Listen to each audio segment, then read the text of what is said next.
Good morning, everybody. Good to have you here. My name is Ewan Leach. I'm the Chief Executive of SURF, Scotland's Regeneration Forum, and thank you for joining the 20-Minute Neighbourhoods Practice Network. This is the second meeting of the network. You will be aware, as you've come in, that today's event is being recorded. It's up to you if you want to keep your video on to look like a warm and friendly audience for me and for my fellow speakers this morning. And obviously the chat is in operation, and so this morning we have two presentations. You'll be able to ask questions of them after the presentations, and we'll have an extended period after the second speaker, because some of the feedback we got was people wanted a bit more time to ask questions or discuss things. So we've given more time today, so have your questions and thoughts ready for the end of this morning. At our first meeting of the network, we were basically fleshing out what 20-minute neighbourhood meant. We had asked the audience what their definition of a 20-minute neighbourhood, which was very similar to what the Scottish Government identifies it as, and Paris and Melbourne, which is having your local needs filled within a desirable route to them as well. So it's having your daily needs filled, and the way you get to them is preferably with active travel or active transport. And we'd also asked people what were the main barriers, and 50 years of designing around the car was, I would say, by far the biggest barrier that people raised that we're now having to undo. And at the first meeting, we had presentations from Ramball, who had done some research for Transport Scotland, which is really looking at baselines for what it could look like in Scotland. And it is physically achievable in settlements across Scotland to achieve 20-minute neighbourhoods.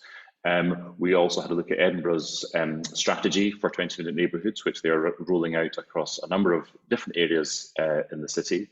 And we also had the Kinning Park complex speak to look at how a local community group was embedding 20-minute neighbourhood as a concept within the research that they're doing on forming a local place plan. So we're trying to look at a big national level, city level, but then a neighbourhood level within it. And I think the discussion that we had, and I suppose the feedback we got, was 20-minute neighbourhoods are deceptively simple simple concept.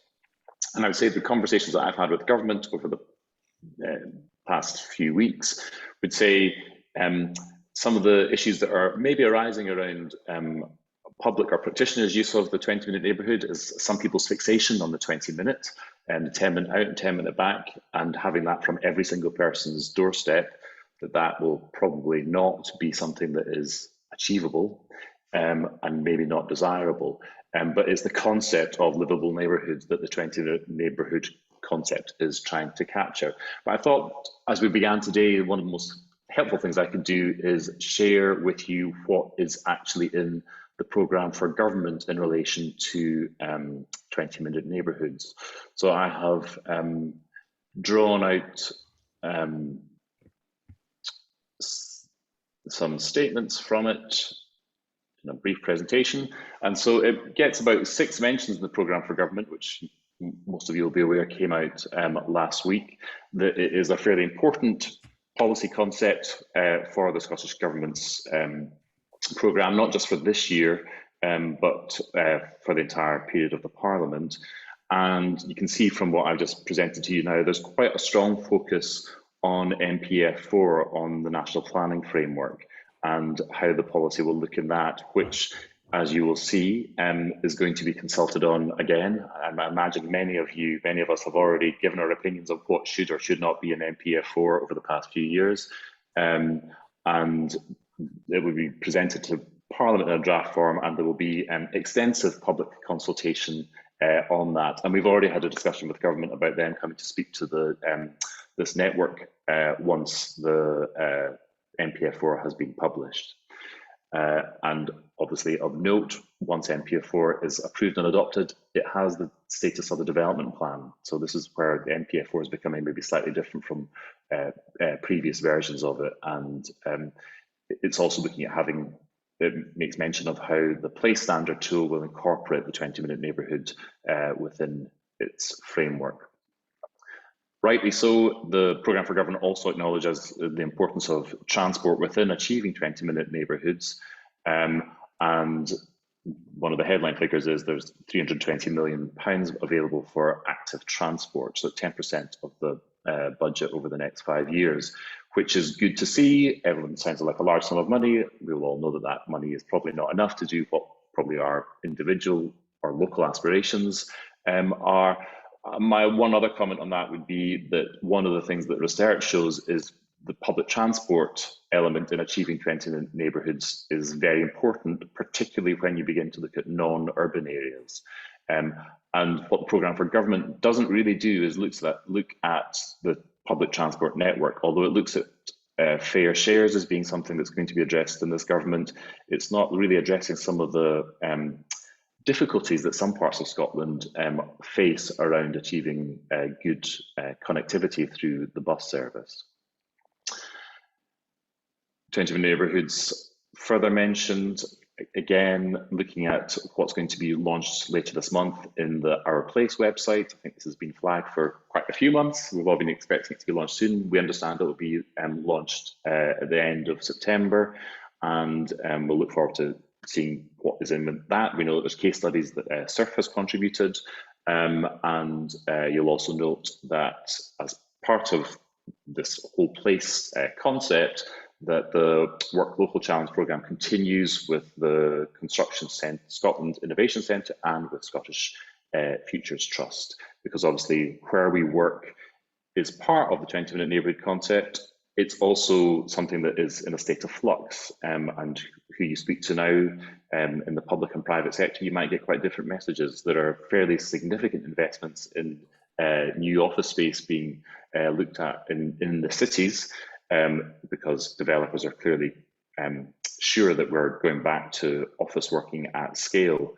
But obviously what we've all been through or endured in the past 18 months means that our work patterns have changed, and research published, I think, today shows that the majority of people don't expect to be going back to the office full time, which does change the need for how we move around our places is going to look like.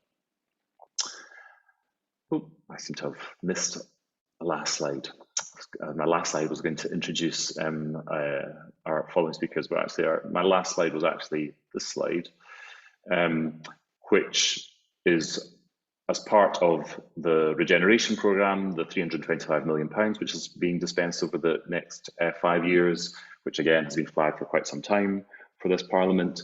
The 20-minute neighbourhood is also being seen as a crucial part of that. So that's 325 million plus, you could say, the 50 million for the vacant and development land fund as well, all of which will be focusing around how they contribute to creating 20-minute neighbourhoods. So these are the headline things from the programme for government where 20-minute neighbourhood, the 20-minute neighbourhood concept is mentioned. And somebody's not muted and sounded delightfully excited there. But before we saw the programme for government, we had already agreed our speakers for today. And so we have John Howie from Public Health Scotland looking at the integration of the place standard, and Dermot Lawler from Scottish Futures Trust looking at what their approach to the 20-minute neighbourhood is going to be. And we agreed these speakers before the programme for government, but obviously both of them reflect things that are integral to the programme for government in this period. So I would now like to hand over to John and let him tell us how we're going to be working with the revised place standard and the 20-minute neighbourhood. Thank you very much indeed, Ewan. Good morning, everybody, and thank you once again to SURF for allowing me to speak this morning. The most difficult part, of course, is always sharing the screen. I hope you can now see that. We can. Okay, so the things that I'll cover this morning, I hopefully will tie in very neatly with what was discussed at the first of the network meetings, so a background to that. Looking down the registration list, I know many of you are familiar with the Place Standard tool, so apologies in advance, but there are, as always, new pieces of news to share. I will just give an update on where we are with the national and international application of the tool, and then updates and future plans in terms of new versions, and as Ewan has indicated in the programme for government, some new introductions that hopefully will help you with its application if you wish to use it. So just a bit of a recap. At the first network meeting, with an excellent presentation from Rebecca from Ramboll that really outlined what they believed were the features of a 20-minute neighbourhood, and drew some comparisons with our international partners around that definition, and also some delivery approaches as well. The analysis using those features built a very clear picture of where 20-minute neighbourhoods were most prevalent within Scotland, with then a series of recommendations for further analysis and implementation. And what really interested me was the discussion that followed that, and a lot around how do we put this theory into practice. And of course, from my perspective, given the very clear link across or read across with the Place Standard tool, I felt it was important just to share the product itself and what it has got to offer to take this theory forward. So Rebecca presented a 20-minute neighbourhood feature in Melbourne, and then of course a 20-minute neighbourhood in the Scottish context. And as if you look around those diagrams, the things that make up that 20-minute neighbourhood align very neatly in terms of play and recreation, job opportunities, social networks, a feeling of sense of control of your neighbourhood and how it's designed and developed. And I think no matter what diagrams you take a look at, these same features, these same ambitions align with so many other diagrams and programs of work.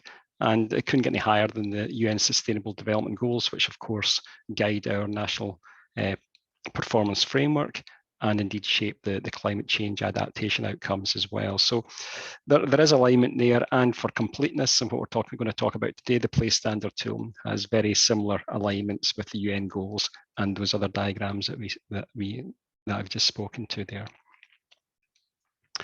The actual exercise itself that Ramboll completed, you can see no surprises there where there's a higher prevalence of where the 20-minute neighbourhoods occur, particularly around the urban areas here. No surprises, St Kilda doesn't score too well on the 20-minute neighbourhood score. And in the recommendations, there was two areas in particular I was interested in. One was around defining local ambition, delivery and community participation. And the second was about reviewing whether the place principle is being operationalised by local authorities. The latter, I say, it is being done, and what I'll present today will hopefully outline that.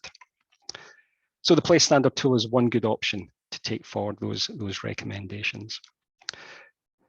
The origins of the tool probably go back to 2008. Good Places, Better Health was keen to develop a neighbourhood standard. Creating Places made an explicit commitment in 2013 to create a place standard. And after two years of testing and retesting, we finally got to a position where it was launched in December 2015. Fortunately for that launch, it coincided with the Community Empowerment Act that was legislated on in the summer of that year, which really placed a legal requirement on community planning partners to engage with communities. And we also already had the National Standards for Community Engagement, which provided the guide as to how to engage with communities. So the tool was perfect timing for the tool. We had legislative power behind it, and we also had very strong and tested guidance for people to apply the tool. So what is it? In my opinion, and others as well, it's a very simple and easy to use tool. It's free to access. It facilitates conversations around place between communities and organisations, businesses and decision makers. Many elected members get involved in the discussions. It focuses on 14 place factors that impact on health and well-being. And again, if you cast your eyes around that wheel, they align perfectly with the dimensions that Ramboll put forward as dimensions of a 20-minute neighbourhood. It identifies what works well within an area, what areas require change, and agrees the priorities for these change and how to address the issues that have been highlighted. It is a booklet and an online tool, and you'll see in front of me just now is version 1. I'll come on to version 2 in a moment. These are the key questions that are asked. They're being slightly revised for version 2, but the areas, the themes don't change at all. And it's the simplicity of the question that enables those conversations to take place. So rather than talking about green networks or active travel, it asks a very basic question around the ability to easily walk and cycle around using good quality routes. And it's these simple questions are the sort of questions you would ask for a 20-minute neighbourhood. Are these things easy to access? Not necessarily putting any times on them, but asking, are these things that you can engage with ease? So how people have been using the tool, it can be a one-to-one conversation, it can be workshops, it can be surveys, particularly where you've got a large geographic location to focus on.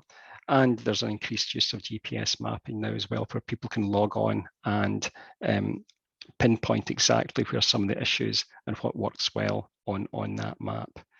It really promotes engagement with all life stages and populations, which is critical to create the place for everyone. And I would have to say mainly that what people tend to do is blend these different approaches. One approach won't quite cut it, and so there does tend to be a tendency for people to blend those approaches of when using the tool. It's a scoring system of 1 to 7, where 1 is not doing too well and 7 requires very little improvement. But it's a narrative that lies behind these scores that's most important. But at a glance, you can very quickly see where the areas do require improvement. In this example here, you can see that influence and sense of control scores very poorly, as does work and local economy. So these are the 3 main stages: the actual review, the assessment itself, identifying the priorities and new ideas for change, which in turn shapes better informed future plans and investment. So where has it been applied? Well, it's been applied in various situations for multiple purposes. We actually stopped collecting the range of usages in Scotland around about the beginning of 2019, because there was so much of it being used and very, very difficult to capture everything that was happening. But these early applications, you could see where it was being applied, especially in development of locality plans, local development plans, and local place plans. I was looking at this morning, and I would have to say, please ignore the narrative that sits between 3 and 4, because all of these case studies are now available within the website Architecture and Design Scotland. And really, this is very useful if you're interested in using this tool for the 20-minute neighbourhood work, and to align with some of the case studies that have been taken forward. There's some excellent lessons to be learned there. And if you like your case studies on YouTube, then again, just to type in the keywords and you'll get, again, really helpful narrative in terms of how it's been used with different age populations. I'll let you find out for yourself why there's a dog getting groomed and what relationship at all that's got to do with 20-minute neighbourhoods. One of the other things that we found very early on, this is a good example of in Dundee, was the ability to engage with a larger audience using the tool. This is for the local development plan. This is the engagement levels for a traditional approach with the same level of resource that was then applied for the use of the place standard. And you can see the numbers increased significantly. Yes, the West End and Broughty Ferry did increase its numbers as well, but some of our more deprived communities within the city really got engaged in the discussion around that development. So it was a larger volume and a more detailed narrative around the main issues of report that in turn, of course, informed the local development plan. At an international level, it's taken off at scale, especially across Europe. It all kicked off here with an opportunistic presentation in Slovenia to a WHO summer school. A follow-up presentation in Hungary led to this masterclass in Edinburgh, which brought the leads from the WHO European Healthy Cities to come together and learn how to use the tool. And before long, it was being used in a number of places. The UK Healthy Cities Network had a follow-up workshop, and Belfast was one of the first to take that work forward for their work within communities within the city. Carlisle, which has now benefited from a 500,000 investment from the big lottery and the local council, are now investing in its application following a workshop there with senior executives and elected members. And out with the UK, this is one of the earlier workshops in the streets in Copenhagen, and now it's been rolled out across the whole of the country in terms of its application.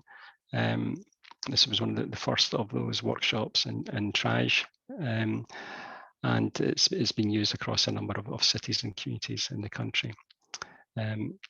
This was work in Lithuania. Their city plan used the tool to look at the needs of people within 11 of their priority city neighbourhoods. And in Latvia, here's a team that took forward the work in 2 of their neighbourhoods. That's now rolling out further in the suburban areas of Riga. In Netherlands, it was one of the first countries to make the translation. The leaf-plec meter was launched 3 years ago. And again, we are teaming up with them to take forward work around more accessible versions of the tool with our colleagues in Germany. And in the bottom right, I had it was a privilege, but it was also a strange scenario of where you're sitting with the mayor of Skopje talking around future investment as a consequence of a tool that you've developed in Scotland. But that was a great opportunity. And what I'm trying to show here is the ease of transferability of the tool, and that irrespective of where you are, it is something that can be used.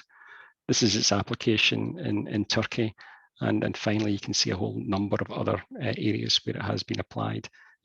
Slovenia is the most recent one, and France are now working up their version too. So why the global appeal? Mainly because it's a very simple tool to talk through the Sustainable Development Goals. It's always difficult to translate significant frameworks such as the SDGs into a simple conversation at community and grassroots level. And this is what the tool has been able to do.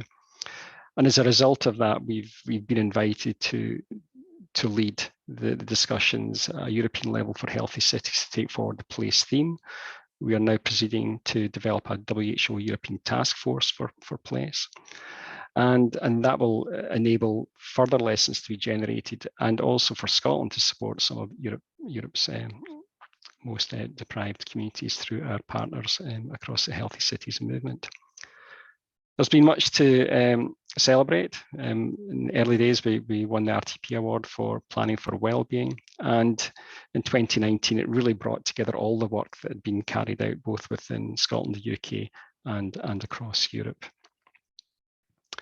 That's another example of the University College London identifying as good practice as part of a UN Habitat funded programme, really working very closely with architects and planners, and they saw it's a vital tool to take forward that programme of work. New versions of a tool. Now, on the left-hand side, this is going to be the new version that will be launched very soon. It is ready to be launched. We're just waiting for that moment to make the shout. And likewise, a designer's version, which is a more technical version for planners and architects to use, that is complete and available to use as well. And I hopefully will have some dates to share when that will happen, but we would anticipate it'll be within the next couple of months. Other versions that will be a bit later in the launch is a children's version of the tool developed in partnership with our colleagues at Place Scotland and A Place in Childhood. And the climate lens resource has been currently piloted just now, and we would hope to have that available at the turn of 2022. And again, this is really taking a look at the same 14 dimensions, but considering the climate implications for each of those. Other considerations, We're looking at a more accessible version, as I said, working with our colleagues in Holland and Germany on that. And we're also really keen to look at how we can use the tool to support future preparedness and also recovery from COVID-19. That was one of the main priorities for the new task force that WHO are wanting us to set up. So looking ahead, we'll continue to deliver on those 5 themes as part of the Place Standards strategic plan. And again, you'll look across there and you can see they align with the areas that we, of course, are interested in from a 20-minute neighbourhood perspective. The other development is, given the successes of our work in Europe, we've been invited by the Regional Director for Europe to set up a global collaborating centre for place. And I'm in the middle of going through the various forums to have that operational, hopefully by the end of this year. And again, this is broadening out the creativity, the ideas, the lessons learned from around the world and not just Europe. So just in conclusion, I think what we have here is a shared understanding of what a 20-minute neighbourhood is, but we've also got a very practical tool to enable the delivery of that.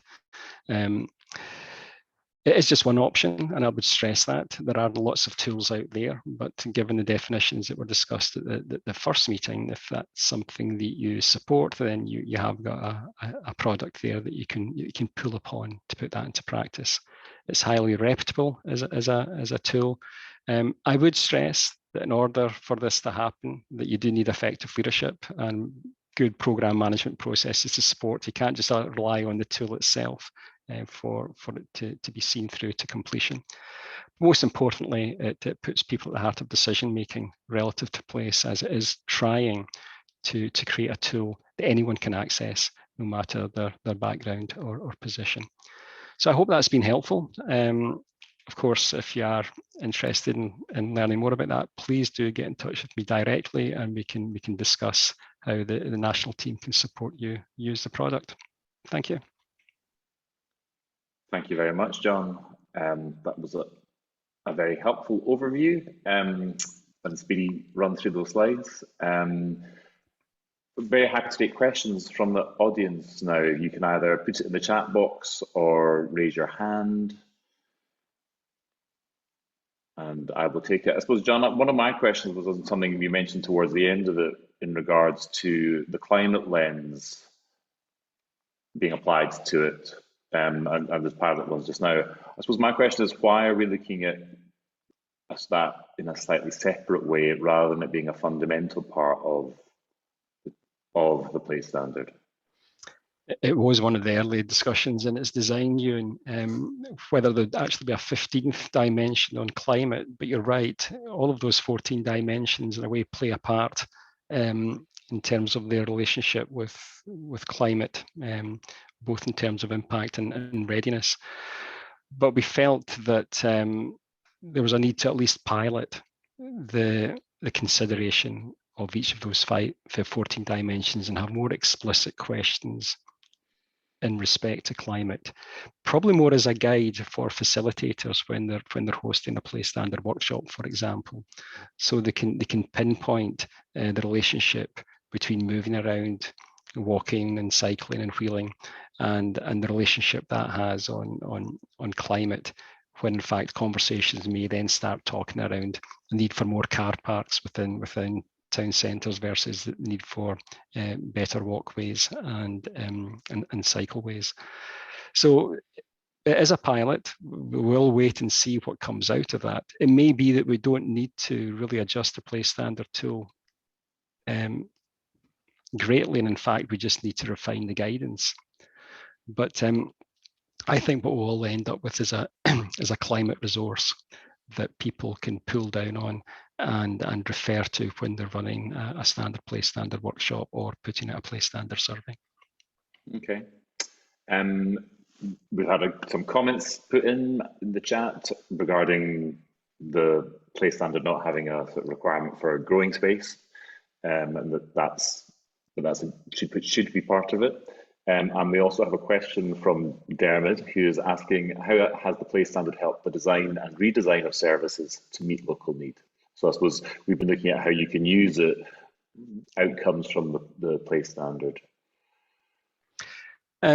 Probably the first one, and this is again, what we highlighted was the need for effective facilitation when you're using the place standard tool, and that's why we've really improved upon the guidance. So in terms of growing and allotments, for example, the sort of access to natural space may bring in that discussion.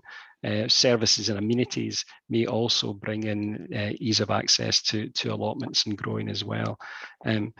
So I mean, we're always learning what additional prompts do we need to bring into the tool to bring in other discussion points. Very often the people who will be living in the area using the tool will generate that conversation anyway. And there may be certain dimensions that it doesn't take much creativity to bring in what you believe is important for the area under any of the 14 dimensions. I think we've all done that before. So there are a couple of ways in to bring that conversation in. Dermot, I suppose the main thing from our perspective of how it's helped redesign services has been the ability to bring to community planning partners what local organisations, local communities believe is required for change.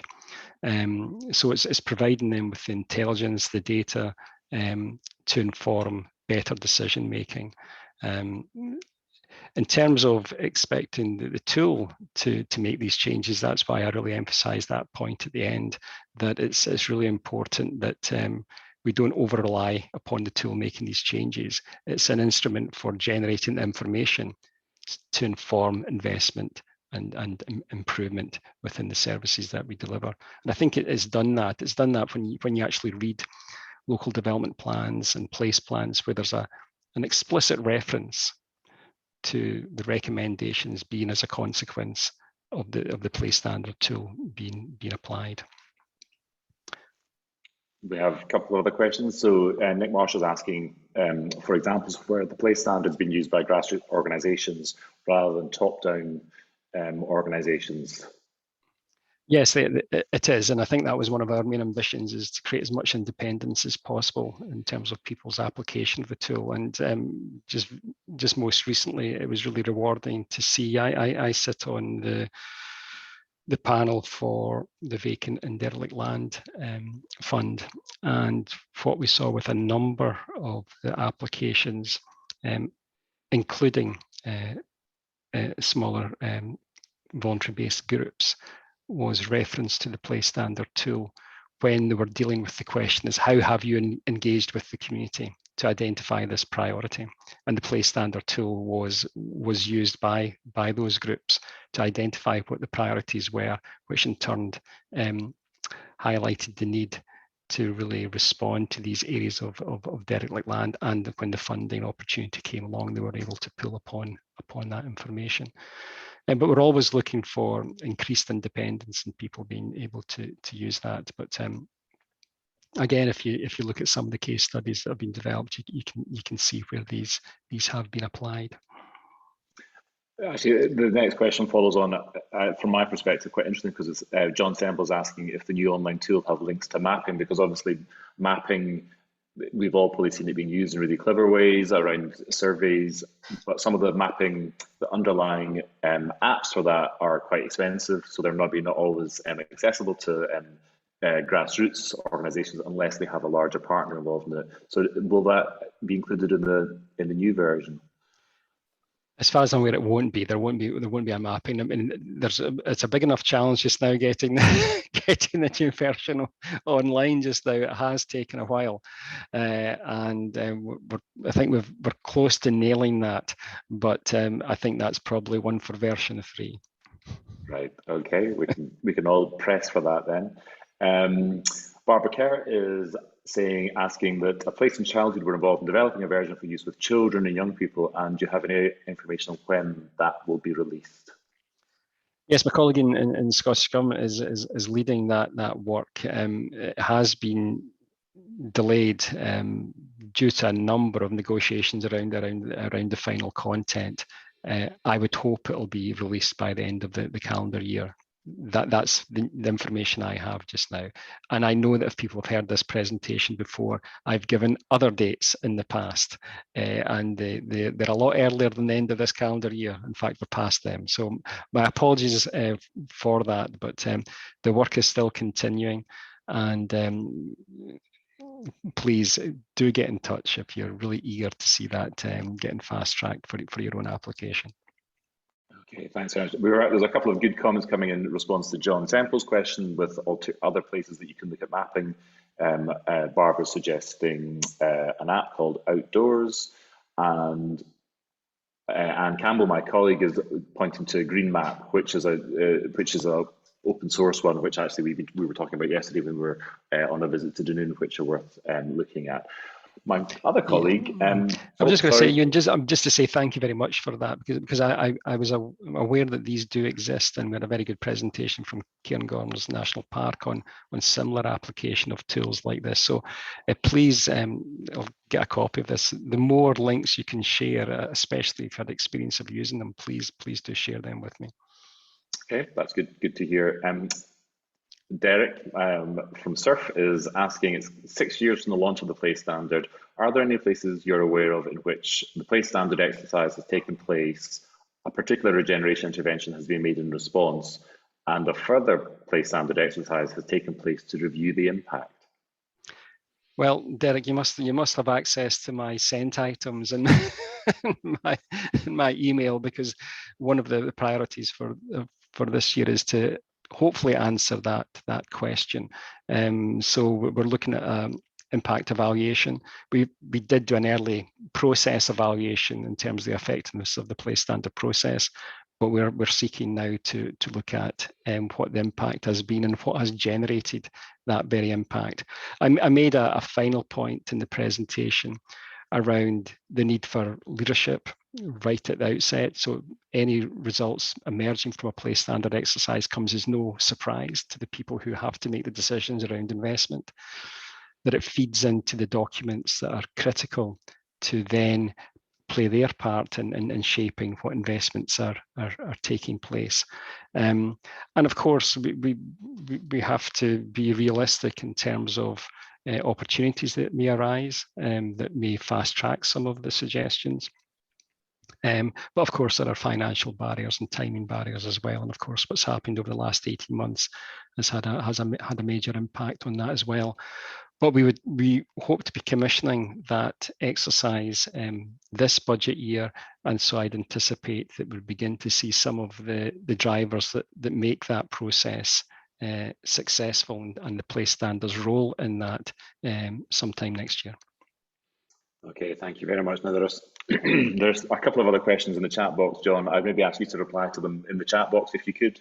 Emma Halliday's question, though, is a good question, and I suppose it's one of those sort of tricky ones. And I suppose based on previous work that I did with colleagues at PAS, whether if you have a grassroots driven project, it can be difficult for a local authority to, well, our local authority may choose to ignore it. And if a local authority does it, then a community may not engage. And it really requires both partners at all levels to be participants, I would say, in use of the Place Standard or use of a charrette for them to then be successfully delivered. Maybe not the entirety of it, for parts of it, but if you want to answer John's question, feel free. And we'll move on now to our next speaker, because obviously within the programme of government, we mentioned that Scottish Futures Trust featured, and I think in our discussions at the previous meeting, we talked around the fact that sometimes there's a bit of a focus on the planning system around the 20-minute neighbourhood, hence NPF4 featuring it,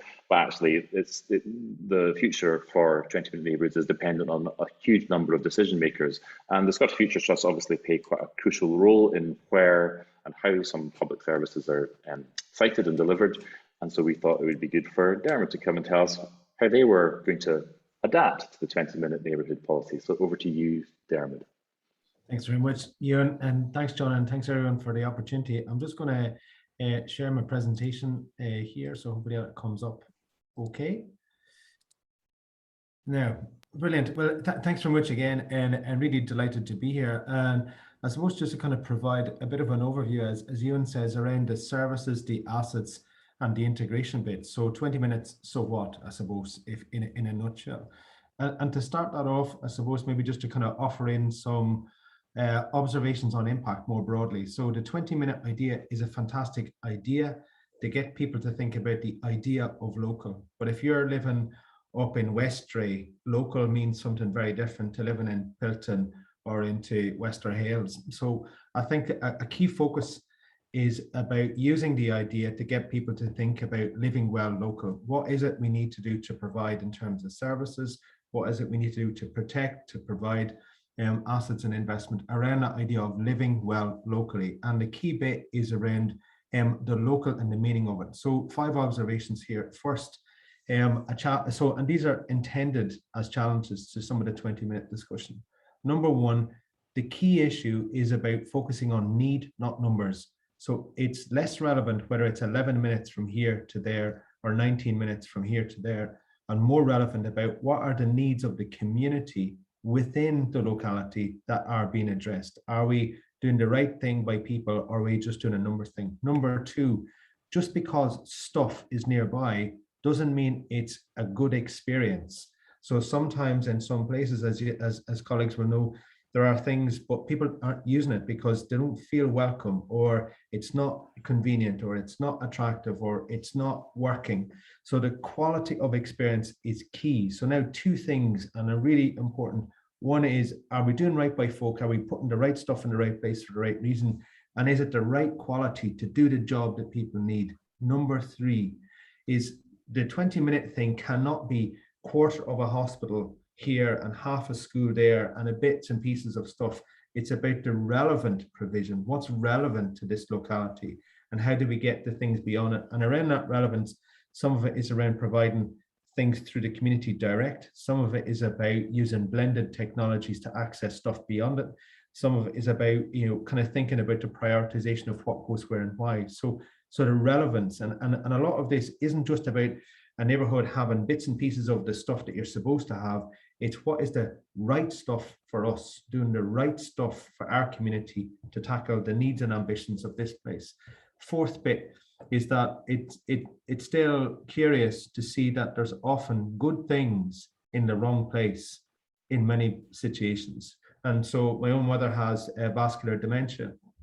The most important thing for her is a small walk, but it's impossible to get to some other things because they're just in the wrong place. So if we really understand the needs of the community, if we really understand the geography of the place, if we really understand what we're doing, our locational criteria is put stuff in the right place. And sometimes that's about adapting things we already have, buildings we already have, spaces we already have, to co-locate services. And the final bit is around connected communities. For sure, that is about the active travel bit, but it's also around the social connections and the digital connections and the physical connections within it. So if we bring all of that kind of cocktail together, whether you're in Westray or Yale, or whether you're in Wester Hales or Pilton or wherever it is, the living well locally has meaning for you and your community. And that meaning is about focusing on the need, focusing about the quality of the experience. The power of a relationship to welcome people cannot be underestimated. They getting the right stuff in the right place and then connecting people up. So for me, it's less about the 20-minute as a specific thing. It's useful if the politicians get it to get us to think about living well locally. That's brilliant. But I'm less concerned about measuring the 19-20-minute kind of stuff. I'm very much more concerned about these for a reason. If you move through the infrastructure investment plan that Scottish Government has laid out, if you move through the way that the LOIPs are developing, and as John referenced, the Community Empowerment Act and the 10 years post-Christie, it tends to flow around these 5 things. So I think if the 20-minute neighbourhood gets elected members to think about locally, brilliant. If it gets service providers to think about local, brilliant. If it gets communities to galvanise around it, brilliant. And then we have an honest and meaningful discussion about meeting the needs. To develop that further, in the middle of lockdown, Scottish Government collected a lot of information, qualitative information, statistical information, all sorts of stuff to work out how are people. And a couple of really powerful things emerged from it. Yes, in terms of loneliness, yes, for sure, our older community and older colleagues and parents and friends and families were experiencing loneliness. But this graph is is disturbing in many ways, in that it shows both the extent and intensity of loneliness experienced by the younger age groups 18 to 44. So the extent and intensity of loneliness in that group is able to take a bike and take a walk and move across. So there's something in this graph that's saying not all the stuff that people need is available locally. Not all the quality of experiences are working locally. Not all the provision is working locally, not for everyone, not everywhere. So the graph is important in that it allows us to start getting into an honest and meaningful discussion about needs and how we address those needs and how we don't get lost in the 19-minute or 20-minute of it. That graph is saying there are lonely people potentially about to make disastrous decisions in ordinary places. What we need to do is wrap around it, and how can we unpack some of the bits and how can we make more of what we already have. Working with the data-driven innovation team in Edinburgh, we asked individuals, groups, communities, organizations, what was going on in lockdown to kind of support community resilience, because there has been some outstanding examples of individuals who just knew people were hungry or lonely and took the initiative and got food or got company or got prescriptions and moved it through. So this massive thing. So what were the things people needed to do that? Number one, they needed to know that stuff was available. In the middle of lockdown, most of the world was closed. So where do you go to get the stuff you need? Often it was the post office, maybe it was a shop, maybe it was a local business, but that touch point of knowing that there is stuff available is crucial. Number two, what information are people able to access to help them work out what stuff is available? So it's no use having stuff available if nobody knows and nobody can get to it. Number three, is it accessible? An interesting phenomenon around digital, fantastic as that is you need to be able to use the internet. I struggle with the internet on some of the bits. And we also know that cash transactions still work for certain people in certain communities. So the post office to shop really is important as not just a place to kind of access bits, but to be able to navigate people onto the internet and onto digital platforms. So accessibility, more than just being able to get there on a bike. Number four, the capacity, about how we made best use or can make better use of the total capacity and capabilities in the communities, the community, the third sector, the statutory sectors, bringing it all together, some of the resilience bit. And number five, actually is really important in the middle of it all, when the whole thing was going nuts. The thing people really needed was company and reassurance. Company and reassurance. So I suppose I'm framing this around the whole living well locally. I don't think it's helpful to think about 20-minute neighborhoods in terms of some new, different, weird kind of thing. It's about how we harvest everything so that there's more availability of stuff, that more people across all the age groups know how to access that stuff, that it's easy to get to, that it's well supported, and that it's friendly and welcoming and it works. Driving that forward, we also then looked at the various different components of that, because when you start to get into the nuts and bolts of that, you know, in the middle of despair, what is it people needed? So they needed information. It is distressing still in the 21st century that we're talking about food and food emergency, the absence of food in neighborhoods, the absence of food in people who've come off piecework and 0 hours contracts and not knowing how to navigate welfare systems. It's the 21st century. So we know it is a persistent and ongoing bit. We know that the response to that is by a variety of groups, not just the public sector. So there's the potential for a splattering or a splintering or a fragmentation of it. And then you bring it into the stuff people need, the infrastructure, and the infrastructure is surprisingly basic. And often that surprisingly basic infrastructure is not always available, accessible, communicable, but we can describe it. And so now if we took every single community, every single neighborhood and said, in a next event, do we have information available of what's there? If any of these needs pop up, do we know how to respond to it?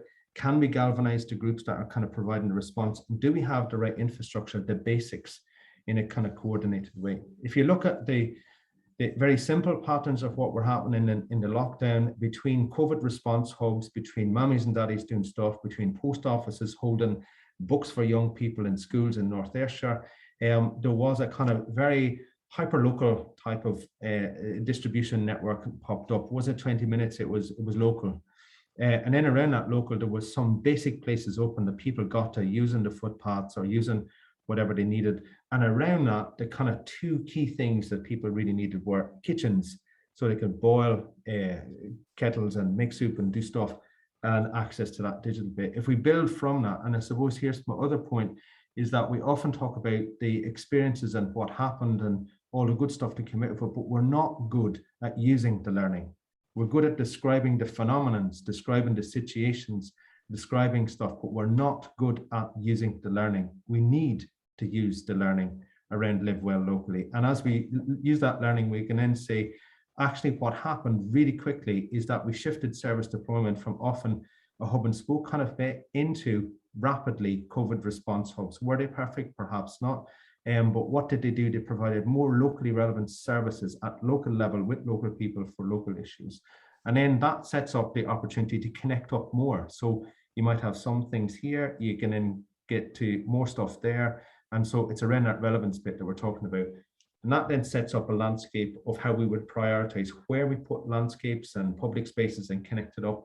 And also maybe local area plans around looking at connected services and economic development, which then provides certainty and an assurance to communities that the kitchen is needed and it's there when you need it, that we have agenda-free spaces that allow people to come in and out, you know, libraries and other such spaces. And there are places where somebody can explain how we can use the internet. And on this digital bit, if we look at the development of stuff like the Near Me platform around health, good and all as that is, you still need to know how to use the internet, how to use a phone, how to upload it to a doctor. My mother has vascular dementia, as I say, she can't do any of it. So we need spaces which both have this digital and has people that are able to use it, and have spaces that you go in and have a cup of tea. And most of our communities and neighborhoods have the opportunity of doing that, which allows us to connect to services beyond our community, but also make the best of what we have within the communities. Building all of that then together, I suppose, emphasizing to live well local, there's a whole pile of policy opportunities and money stuff and investment stuff coming in. And essentially, it's bringing us into thinking about the right local mix of stuff to have local outcomes. So that the idea of the local bits. So the purpose of this one is there's lots of funds and policies and all sorts of stuff. The way through it is to kind of go, is it relevant to living well locally? And a key part of that, then back to the informing decisions and the relevance and all of that, the infrastructure investment plan sets out a hierarchy for investment, which is quite neat. I really recommend having a look at it. And it looks at bringing together net zero, place and inclusive growth, the Venn diagram, but it then asks for all investment in a place to go through a gate of 4 things. Number 1, are you clear on your needs? Number 2, are we making the best of what we have? Partnerships, people, places. Number 3, if not, can we bring a bunch of things together in the right place to do the right stuff? And number 4, if you can't do any of that, then there's a new build. So it changes the emphasis from focusing all on new stuff and more about sustaining and improving stuff. This is a development of that, and it's a guide that we will launch on the Airplace website at the end of October of the month. Sorry. Around understanding the place implications. So if we understand that needs bit, not just from the perspective on an individual service like the NHS or the local authority, whatnot, and say, look across the place, look across the place, look across the community. There's piles of stuff. You know, all the good work that John has enabled through the place standard. There's things written, plans made, conversations have. Let's harvest them rather than going back over conversations. Let's harvest them, boil it down and say, in this place, the people say the priorities are X. Second, if that is what the people say the priorities are, make sure all the services use that then to decide on where they put stuff, what the experience of that is like, and how it connects to other things. And then get people to say, instead of building new things in the wrong place, can we use that then to drive more collaboration, more co-production, more working with, and more adaptation of things? And then if you need to, maybe there's new build stuff. And we do that in every place, regardless of whether it was a 19-minute place, a 17-minute-and-a-half place, a rural place, or whatever, to make sure that we get down to this live well locally. What products do you need? You need a story of what kind of place is it and what are we trying to do, agreed collectively. And we need a program that says we're going to do this, that, and the other in this time, here, there, and yon. And that has leadership that's built on not anchor organizations or individuals. It's built on anchor collaborations, like the amazing stuff that happened in North Edinburgh with North Edinburgh Arts and the link up and the football teams, delivering kind of food in the middle of it. But that builds up this amazing capability around collaboration. Then we line up the things in the place to make sure it ticks the policy box and we get the stuff done. So that then kind of gets us back into this relevance and the needs bit. We can't pretend that we're going to re-provide the entire world in every neighborhood, but we can make the entire world accessible from every place. We can join up things so we can wrap around the young folks so that they have more choices, and we can directly tackle that loneliness bit. And we can encourage young people and support young people and older people and the whole business so we can connect up stuff. We can then use that to say, okay, if we're going to organize things and centralize things, it connects to this. And if we have to then travel out with the neighborhood to get stuff, we're going because it is extra value. It's a high specialist. It's a better thing. But we should be able to live well locally by doing the first two things as much as possible in local areas, making more of what we have. Final slide is kind of bringing it back. I suppose my emphasis is really about the key to it is the absolute focus on live well locally, driven by data from local people and service providers in the whole business that tackles these 5 bits. And I suppose a way of kind of getting through that is getting the place brief, one of those products that I talked about. Secondly, it's important that a place brief or any such thing that's going to drive stuff is based on the insights of the people in the community. And this democratic requirement and the whole tensions of that are crucial. Service providers need people to input. Users are entitled. So we need better ways of connecting the experiences. We need to use that to drive and legitimize and support the collaborations. That then provides all of the discussions around the prioritization of investment. And that is an important community discussion. It is an important community discussion. Why is it going there? Why is this happening? Why is this not happening? And that around that to connect to communities is more than active travel. It's about that social, physical, and digital connection to do this, to live well locally. So I suppose to leave you with that the way through it, I think, is not to get lost in the 20-minute of stuff. And I've heard from colleagues in rural areas, and one colleague talked in an island, he said, like, if you walk for 20 minutes, you're going to be in the sea. So there's not much point in talking about the 20-minute in distance terms. But if we use that idea of live well locally in an island context, and we get that to be relevant to that, and we then use that idea of live well locally and talk in a Pilton context and get stuff to work around that, that works. If what's needed is to call that 20-minute chat to get people to do it, fine. But the outcome is not 20 minutes. The outcome is live well locally. Thank you. Thank you very much, Dermot. That's exactly what I wanted from you. It was stimulating and provocative in some respects as to some of the challenges. Challenging, I suppose, the focus maybe on the numbers, particular parts of the 20-minute neighbourhood. So open up to questions from our gathered audience. Either for Dermot or still for John on the place now. Thank you, John, for answering some of the questions that were given to you. I suppose one of the questions that has come in as you were speaking, Dermot, is worth considering, again, from John Semple, is there a risk that the concept will be used to undermine existing community resources where two exist within the same 20-minute neighbourhood? Could the 20-minute neighbourhood concept be used for further rationalisation? Everything could be used for anything, if you like. So I suppose that's the answer. But for me, it's a great question, John, because in some places there's a place plan and there's a plan for the place, and there's a local development plan, and then there's a LOIP plan, and there's all sorts of plans, and you kind of go, how many places are we talking about? One.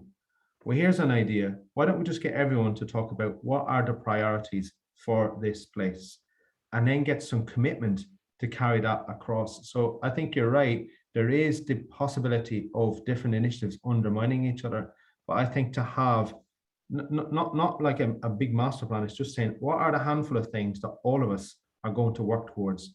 And then we use that. And then if there are discussions about changing assets, changing services, changing investments, then at least we all have a common basis to have that discussion and to have a grown-up negotiation. So I agree that there's the potential for that to happen.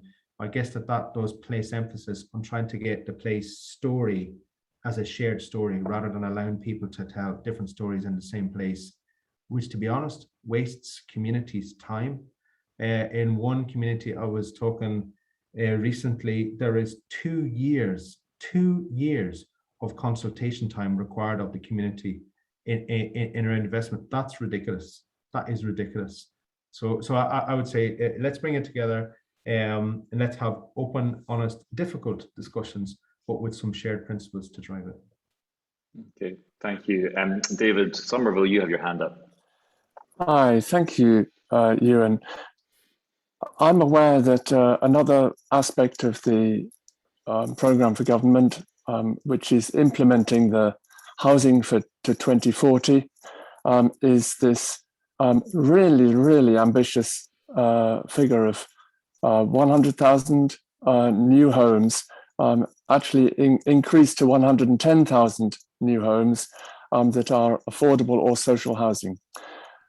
I'm a little concerned, and certainly from our conversations with City of Edinburgh, property side and so on, is that everybody's going to be chasing the numbers, and they all look to the private house builders.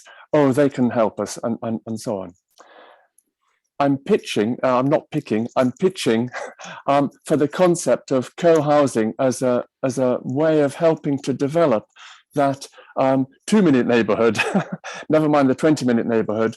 And the small amount of research that has been done evidences that loneliness, isolation, early hospital admissions are all reduced significantly where there's opportunity for intentional communities.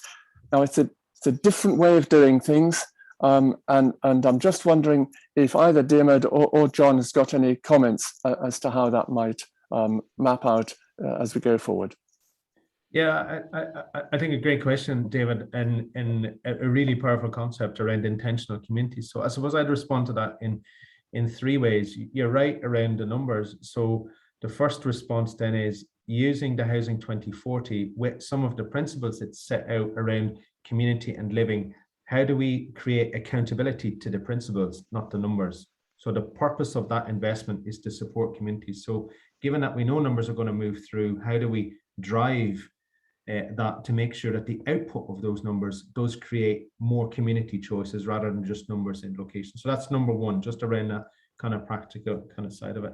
I think number 2 then is that as we move forward, one of the issues that comes out of COVID and was there before is, what do we do with the emptiness in existing places? So arguably the Housing 2040 has a big emphasis on new stuff, new housing and new places doing new things. But we've got the town centre agendas around shifting land uses. We've got still vacant and derelict properties, as John talked about. So how can we look at the emptiness in a total way, which might involve different types of participation, different types of development, different types of developers to create different things. So the second bit is, how do we wrap around the emptiness and use that as a context? And actually there's an intentional community bit around it because people want to rethink, reimagine in a different way. And then the third bit, I suppose, is to be very deliberative and deliberate around the intentional community of co-housing as part of that mix. And so then it kind of gives you a spectrum. It's make the numbers work for everyone, wrap around the rethinking of what we already have, and use that as a way of creating a big intentional community around reimagining spaces. And then the third one into that kind of intentional bit. It strikes me on the co-housing bit, it has challenges because access to land is always one of the big issues, and then getting the timing of the finance and various different things. So it's a long-term proposition.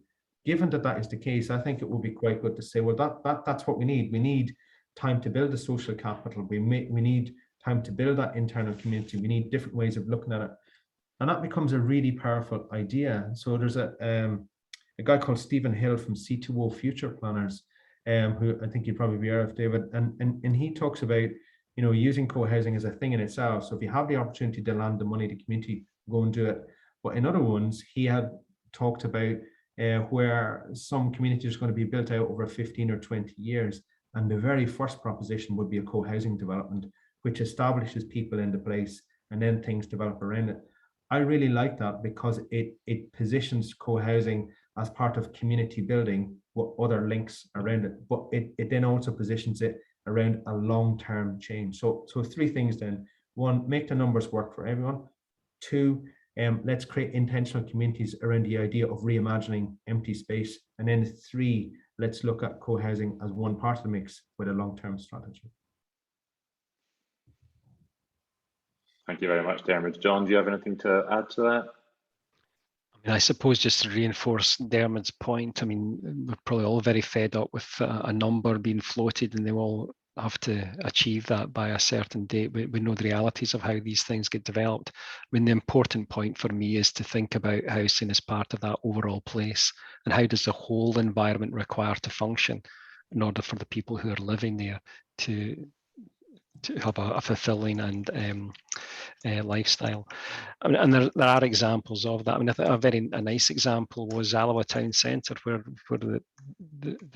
the origins of using the place standard tool in a town centre plan was in part around a development of housing for sufferers of dementia. And very quickly it became recognised that in order for that to work, the whole area required to work. And adjustments had to be made for the new residents moving in there. I can maybe ping that into the chat, and there is a case study there that shows that. But yeah, I think yes, there is a need for housing, but let's think about how houses are integrated into a whole community and environment that works for everybody. This picks up on actually something Colin Love has asked about, and it goes back to Dermot's sharing of the stats on loneliness. And I suppose Colin's asked a question that was in my mind. I suppose at what point within COVID was that data available? And he's asking, is there evidence of increasing demand for co-working spaces to create viable 20-minute neighbourhoods, which would help tackle loneliness? But I suppose the wider issue around loneliness, I suppose if you look at the census data over the past 40 years, the biggest change in home occupancy is single person occupancy. It has absolutely rocketed. And I think in tandem with that, you would look at the creation of student housing, which, while the student housing is viewed as collective, it's not. It's atomised units in which the students live alone with a shared space, but it's not the same as sharing a flat together. And so to me, there's something around the atomization of it. And I know, interestingly, if you look at what was happening in the planning system in England last year, and the Centres for Cities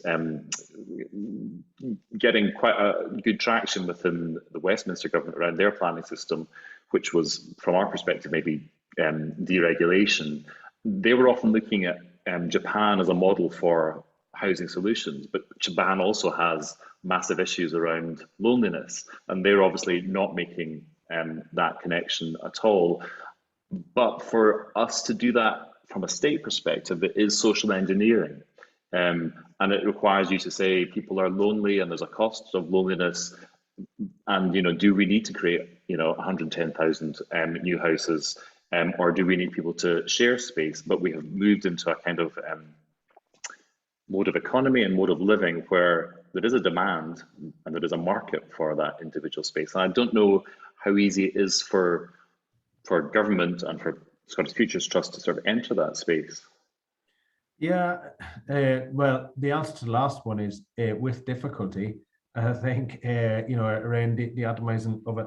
But I think another way of approaching that around the kind of loneliness bit is to do with relationships and crossover opportunities and the programming of it. So do we have sufficiently agile and adaptable infrastructure in places, and do we have programs around agile and adaptable infrastructure to support the different needs of people? And around that, when you start to look at young people's needs, there will be conflict in some of the needs that they have and some of the older generations. So do we have the suite of different provisions kind of going on? So I think that's one side. I think the second side of it around the atomization bit, that does come back to the Housing 2040 bit and saying, if our investment and if we take the whole idea of mission-based investment seriously and outcome-based investment seriously, so to develop on the SNAPE side and actually the IIP itself. Then clarity on the mission surely is important, and definition of the outcomes is important. And if one of those is around loneliness and integration, then the mission should drive that. So I think that the way that SFT get involved is, what is the mission?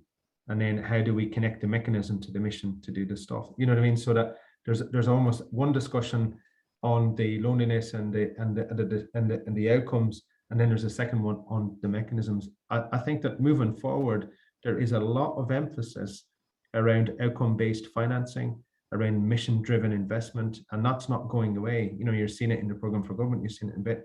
So I think there is, and that's an area that SFT are getting involved in. An example is around the learning estate, and it's not that it's the total bit, but it's moved towards outcome-based financing. So in the current version of the learning estate investment plan, you need to demonstrate you're going to achieve certain things around learning improvement and community cohesion and all that kind of stuff. Really difficult, because people say, well, at what point do you trigger the performance? But that's the point, isn't it? It's we need to have that discussion, and so that we know that we're putting the money in to do the best that we can. Okay, thanks, Dermot. Eamon Campbell has his hand up, but Francesca Lynch asked a question in the chat box. Francesca, do you want to ask it? Yeah, I suppose my as always, Dermot, dead thought-provoking, dead straightforward. We know what we should be doing in communities. We know how easy we think it is to do live well locally, but how do we structurally place that, if you know what I mean, when there's so many statutory bodies, have so many different duty-bound, I suppose, regulations put on them? How do we encourage them to work together with voluntary sector, private sector, all of these other bodies to actually drive that forward? We know what we need to do, and especially some of our local authorities, their geographic area is huge. Mm-hmm. That's what appeals to the 20-minute neighbourhood, because we have them within our communities. Obviously, Southland has rural and very urban, so we have a kind of each end of the spectrum for them. But how do we, I suppose my question is, we can talk round about this, we know what we need to do as community developers, we understand it in a small scale, but how can we make that translate easier at a statutory level, and how do we push it forward, I suppose, because there's nobody there championing it. We have CPPs that sit at the table and talk about it, they know what they need to do, but even they can't bring that in a line. So when you're looking at the National Care Service Review and you're looking at NHS stuff at the minute, and we're looking at community planning partnerships for our LOIPs, as you said, how many plans does a community need? So I suppose my question is, how do we simplify this, and what do we need to do to make it easier and encourage statutory partners to actually look at that when they're planning? Yeah, brilliant question, Francesca. And I know you've got direct experience of working with communities and trying to influence the statutory provider. So brilliant question. I think that there's three things. The first bit is around machinery. So it's the machinery of decision making. And I sometimes feel that we often kind of come together as a community and talk about the issues, but we're not the ones designing the machinery, so to speak. So I think there's a machinery discussion here. And on that machinery bit, I think there's a couple of important elements which are in development that would benefit from people asking and shouting and screaming more around it. So one is around the place-based investment program. And what it's trying to do is to set a consistent appraisal framework, which all partners in an area would work through. So the place brief and the place program, so that your investment in health and social care, your investment in housing, whatever, all has to be subject to this appraisal framework. So that's in development. And I think that is good in that it kind of gets people to at least align some of their investment around priorities. Number two is the infrastructure investment plan. And I feel that is a really important bit, because it's saying to the total public sector, you cannot start with, I need a new building, give me the money, because that's not how it works. So the infrastructure investment plan as a piece of machinery is saying, show me your needs. And you kind of go, I need a new building. No. We need to understand, the community needs and how that comes together, and then an appraisal framework of how that works, and then move through evidencing that you've looked at these bits. So that's the second bit of machinery. And I think the third bit of machinery actually is that a lot of the LOIPs and the locality plans are going to come up for review, and people are going to start looking at what do we do next and how do we do next and stuff. So I think it's about making sure that these reviews capture on some of those bits. So it's not a simple answer, but I think we have bits of machinery through the place-based appraisal framework, through the infrastructure investment plan, and through the review of some governance pieces that at least push us further forward, hopefully. So just on that one. Thanks very much, Dermot. And I have to say that to me, the infrastructure plan is a game changer. When it came out, I felt it was a game. So even in my previous job, it seemed like a game changer. It was a very different tone it took to drive, I would hope, systems change within how we actually develop within Scotland. Eamon Campbell, you have your hand up. Better unmute myself. Thanks, Ewan and John and Dermot for the great presentations. I guess one of the things I was thinking about was there was a lot there. I could feel a certain tension inside myself, which usually tells me that there's something, a thought to come later. So I've been trying to digest it a bit, but I think there's a couple of things that I think there's something about. I think I totally agreed with your pushback on. I've been too focused on numbers and something like 20-minute neighbourhood, but I feel like there's something there which you need to push back a wee bit against a pushback in terms of something like space time, which is really important, and it's really different for different people. You kind of touched on it with the dementia aspect, and you know, reflect my own experience, you know, a teenager or whatever, and you know, going to Holland and seeing how teenagers are able to move about and be part of their place there. It's not about how you can move that relates to who you can be, if you know what I mean. But my question was about, and I guess it's probably for both of you, but I guess you came through in your presentation, Dermot, was, you know, this idea of engaging with people at the level of their real lived experiences, and not just the things that they do, but how they are.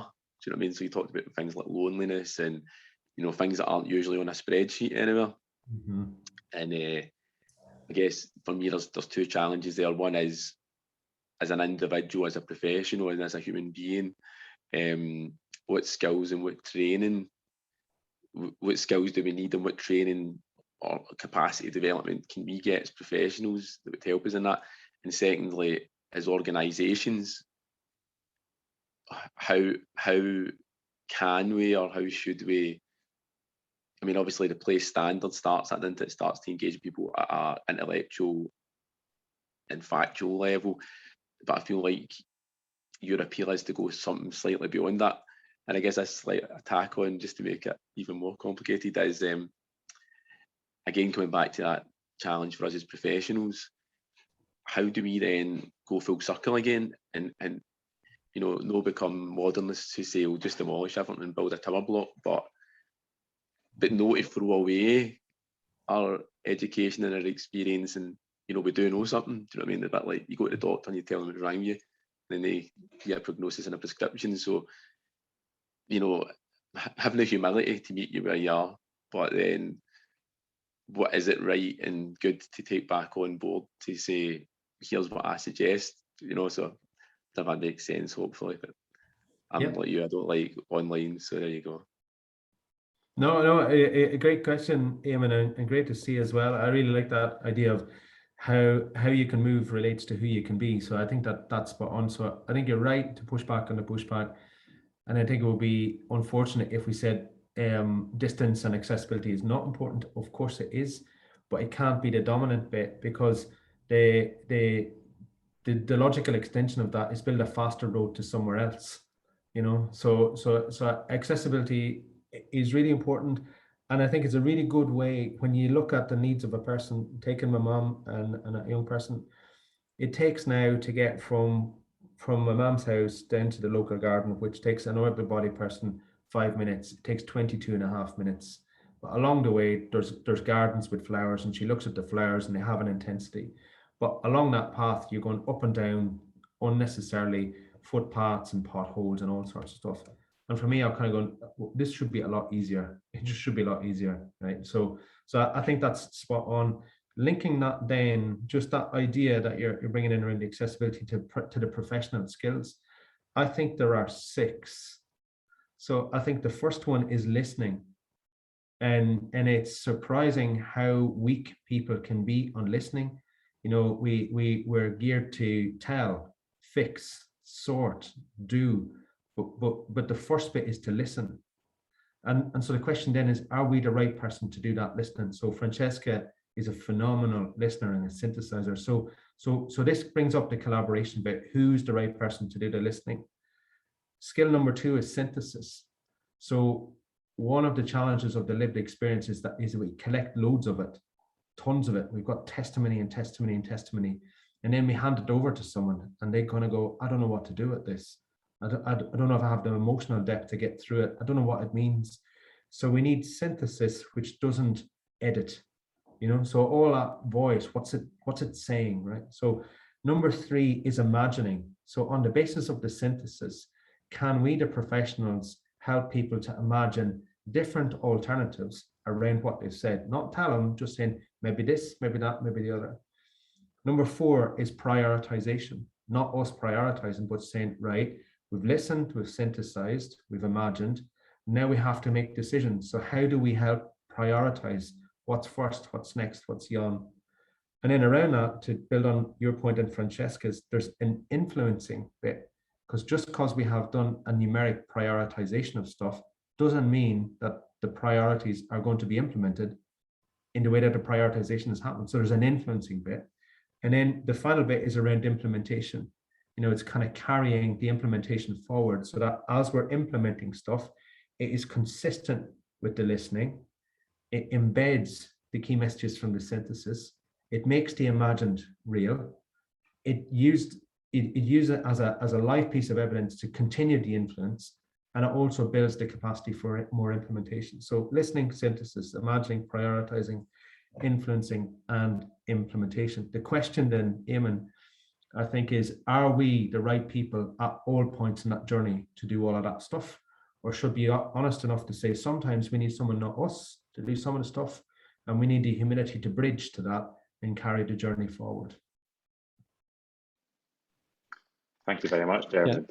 Yeah. Ewan, could I possibly add to that? Because I think the points are well made in terms of process. Dermot, thanks for that.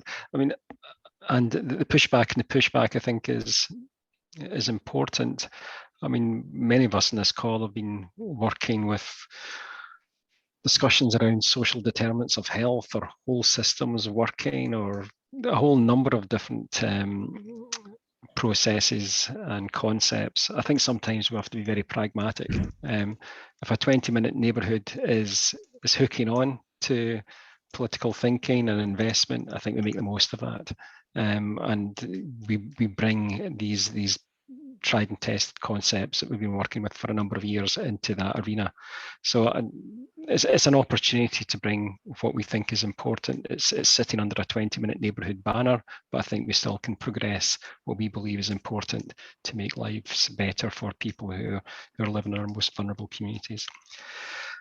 I think the concept about what information you collect, and it's in relation to more of the social psychological dimensions of how people respond and to a place, in part to get dealt with the place standard tool at the sort of 9 o'clock to 12 o'clock part of the diagram, where it begins to think about how a place makes you feel, your ability to influence it, the social connectivity within your area.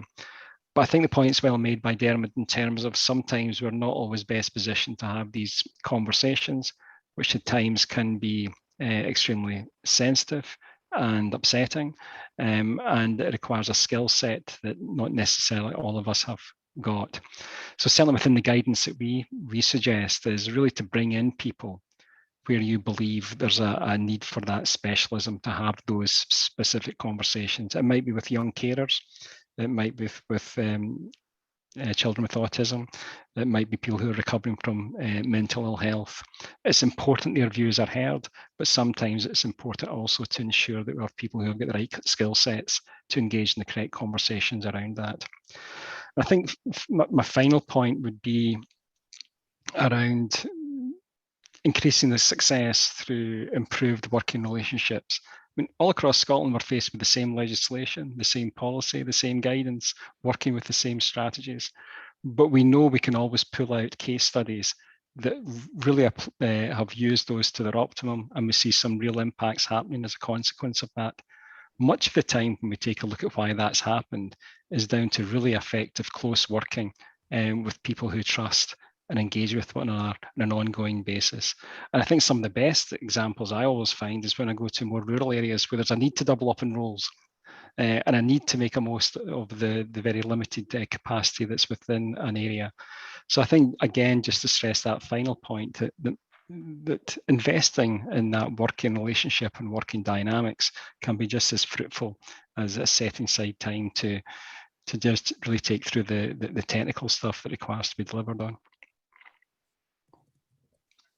Thank you very much, John. And I think you've both answered some of the questions that Nick Marshall, a comment that Nick Marshall made around hearing what the community says and then making something happen, I suppose, because that's, reflects, a very common frustration that we've probably all heard from communities being consulted on something and no outcome taking place, or the community not being part of the continued process of that discussion. And I think what you concluded there on, John, reflects, I suppose, both surface events in July on learning from the awards, and I suppose DTAS conference 2 weeks ago around having people embedded in the community who are working there long term, understand the place, know what its needs are, to help push forward the delivery of change, and so that the needs are understood rather than somebody distant dropping in to find out what the needs are on a temporary basis. It's 27 minutes past 11, but we won't take any more questions. Thank you very much to both our speakers. People are indicating that they have found a worthwhile session. I think what today does highlight, though, is that the 20-minute neighbourhood isn't a simple thing. It is that deceptively simple thing, and the delivery of it will continue to be complex. Today's been helpful for me because I'm giving a talk to Harriet Watts Urban Institute next week, and my title is 20-minute neighbourhood, new policy, old ideas. And actually, John, you showing the genesis of the place standard. Obviously, what we're talking about today is a much older idea around local living and urbanism. And in some ways, it's a truly historic concept that we are trying to lever back into communities that have maybe been damaged by post-war development and our love of petrol. No disrespect to people who are petrol heads. But nonetheless, it requires us all to kind of push behind this so that creating places and many of the good policy agendas that have existed over the past 10 years are consistently implemented across our communities. So thank you very much to Dermot and John, and we'll look forward to seeing everyone. Our next one, we don't have a date for the next meeting yet, but it will probably be timed in relation to when the National Planning Framework 4 comes out, and we'll possibly revisit some of the previous speakers that we've heard from in our first event to see how things are going in the work that they were doing at that. So thank you very much to our speakers, and thank you very much to all those that have joined us this morning. Thank you, Ewan. Thanks, everybody. Bye-bye.